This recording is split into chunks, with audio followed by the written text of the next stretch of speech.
Hey up everyone, welcome back to the History of Football channel. Today on the channel I'll be doing another Football League ground, talking about the history of that ground. Today's video is going to be about St James's Park. No, not St James's Park, Newcastle United, but St James's Park in Exeter. So I'm going to be talking about the history of that ground and some of the moments and some of the things that have happened throughout its lifetime. So stay tuned for the rest of the video. The land where St James's Park is now at one stage was a farmer's field and was used for various different purposes and sports. Before it was known as St James's Park, the area where the stadium is now was known as Bradford's Field after tenant Thomas Bradford. Prior to 1904, Exeter United Football Club played its matches here, and after it merged with St Sidwell's United, the ground was leased to the newly formed Exeter City Football Club. One of the lease conditions to Exeter City was that there was to be no shows, circuses or steam roundabouts to be allowed on the premises. Exeter City took a 21-year lease on the ground, and a small wooden grandstand with changing facilities was erected on the Wells Street side of the pitch. In 1910 it was found that the pitch fell a few yards short of the minimum pitch length as stipulated by the Football Association. This led to a succession of teams refusing to play at St James's Park. In 1920 it was announced that Exeter City would be joining the Football League, and in preparation for this, the structures at St James's Park were given an upgrade.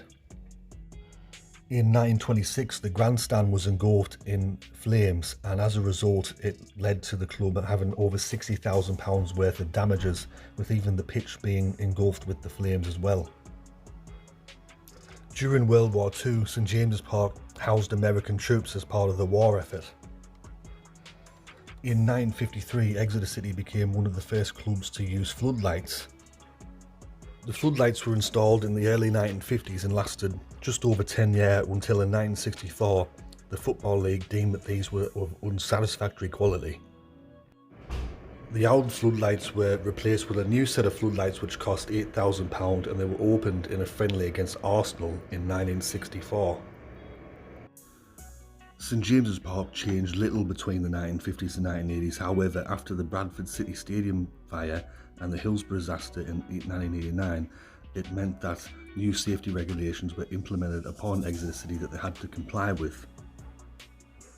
The cowshed was closed, the big bank and grandstand had their capacity lowered, the latter by closing several rows of seats and then removing even more seats to widen the aisles. Initial works on the cowshed cost between £150,000 and £200,000. In the mid-1990s the club had financial turmoil, with the ground being sold to Beazer Homes and then later to Exeter City Council. There was also talks around this time that the club would move to a new ground at Matford Marshes.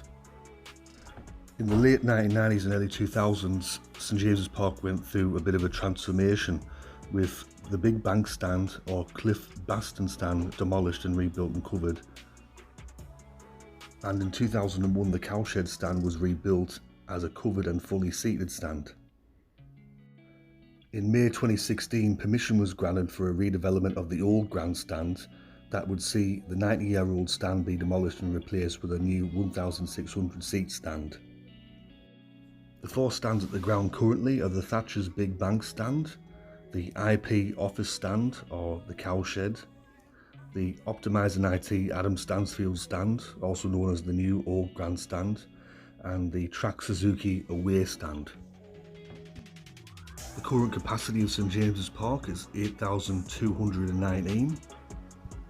The record attendance at the stadium is 20,984 who watched Exeter City lose 4-2 to Sunderland in the FA Cup 6th round replay in 1931. I couldn't find information on when Exeter City's biggest win at the ground was or when their biggest loss was, so I won't include that. At the moment, Exeter City currently play in League One, and they're sat 18th in the table at the moment. Recently they just lost in the FA Cup against Nottingham Forest, where that match went to penalties after extra time. But Exeter City will be hoping to stay in League One for this year and continue to build as a club. So that is my video on St James's Park, the home ground of Exeter City Football Club. It's been around since 1904, opened on the 10th of September 1904 to be precise. Hope you enjoyed this video. If you did, let me know in the comment section below. Let me know your memories of this ground and matches that you've attended here, and if I've left anything out or I've missed something, let me know down below in the comment section. Anyways, this has been History of Football, and I'll catch us all later in the next one. Alright, tatty bye for now.